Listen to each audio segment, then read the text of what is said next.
এরপরে প্রশ্ন হলো, বিবাহিত জীবনের মহারণার বিধান সম্পর্কে আমার কোনো ইসলামী জ্ঞান ছিল না, বিধায় অতিরিক্ত মহারণার শর্তে বিবাহ বন্ধনে আবদ্ধ হয়েছে, কিন্তু বর্তমানে তা আদায়ের সক্ষমতা না থাকায় আমি ব্যর্থ। সুতরাং আমার করণীয় কি? আরে বেচারার জন্য তো মায়া হয়, এটা তো ফান্দে পড়ে কান্দার মতো অবস্থা হয়ে গেছে।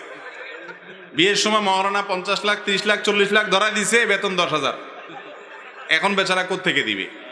ভাই এখন এই মুহূর্তে একটা মাত্র পথ আপনার খোলা আছে। সেই খোলা পথটা হলো বইয়ের হাতে পায়ে ধরে মাপটাপ চেয়ে যত তার কাছ থেকে আস্তে আস্তে মাপটাপ নিতে পারেন। যদি সভ্যভদ্র ছেলের মতো ভালো মানুষের মতো খায় খেদমত করে প্রয়োজনে চুক্তিতে আসতে পারেন যে তোমার হাঁড়ি পাতিল এগুলা ধুয়ে দিই, মাসিক একটা বেতন ধরো, এখান থেকে কাটায়া কাটায়া তুমি আমারে অন্তত মুক্ত করো, আর বাকিটা মাফ করে দাও। এভাবে বিভিন্নভাবে বইয়ের কাছ থেকে মাপ পাওয়া ছাড়া আর কোনো পথ আপাতত খোলা নাই।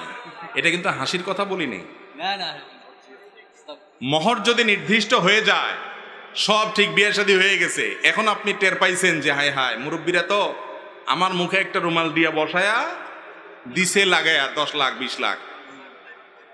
তো এখন যদি আপনি টের পান পরে আইসা 1-2টা বাচ্চা কাচ্চাও হয়ে গেছে, বিয়ে শাদী হয়েছে 2-4 মাস হয়ে গেছে, এরকম কোন পরিস্থিতিতে আইসা এখন মনে হচ্ছে হায় হায় আমি তো মনে করছিলাম এটা কথার কথা মুরব্বীরা লেখে, গাল ফুটানি দিব যে আমার বিয়ে 10 লাখ মহারণা 20 লাখ মহারণা, এখন থেকে হুজুর বলে না এটা দিতে হবে বউরে, দেয়ার সামর্থ্য তো নাই। তাহলে এবার কি চাইতে হবে? সুইসের মতো তীরের মতো চলবে। খবরদার, যারা অতিরিক্ত মোহর ধরা হয়ে গেছে, ওই যে মহিলা মাপ না করলে তো মাপ হবে না, সে তো পাওনাদার। অতএব পাওনাদারের কাছ থেকে এতগুলো টাকা মাপ করবে সে, একটু খেয়াখাদমত করবেন, হাঁড়ি পাতিল ধোবেন, মাজবেন, পোলাপানের প্যাম্পাস পাল্টাবেন, কাঁথা বালিশ ধোবেন, এই সমস্ত কাজ কাম করে মহিলার খেদমত করবেন। খোলাসা কথা হলো আপনার স্ত্রীর কাছ থেকে আপনাকে মাপ নিতে হবে। কথা কি বুঝাতে পারছি?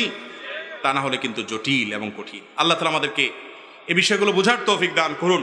বেশিরভাগ মানুষই আমরা বিয়ে করি, মহিলাদের মোহর পরিশোধ করি না।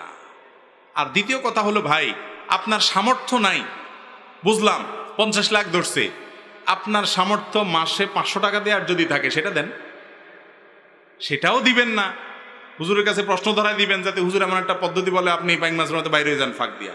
এটা হবে কেন? আপনি চেষ্টা করবেন আপনার সাধ্যে যতটুকু আছে ততটুকু অন্তত দেওয়ার, ঠিক না ভাই? ঠিক। আপনার সাধ্য অনুযায়ী আপনি চেষ্টা করছেন, 5,000 কামাই করেন, 4,000 সংসারে খরচ করেন, 1,000 বইয়ের দেন, মহরত দেন, শোধ করেন, তাও তো বেচারে দেখা একটু মায়া হবে যে আরে বেচারা তো দিচ্ছে, একসময় বলবে ঠিক আছে আর দেওয়া লাগবে, ঠিক না ভাই? ঠিক। পাওনাদারে 1 টাকাও দিবেন না,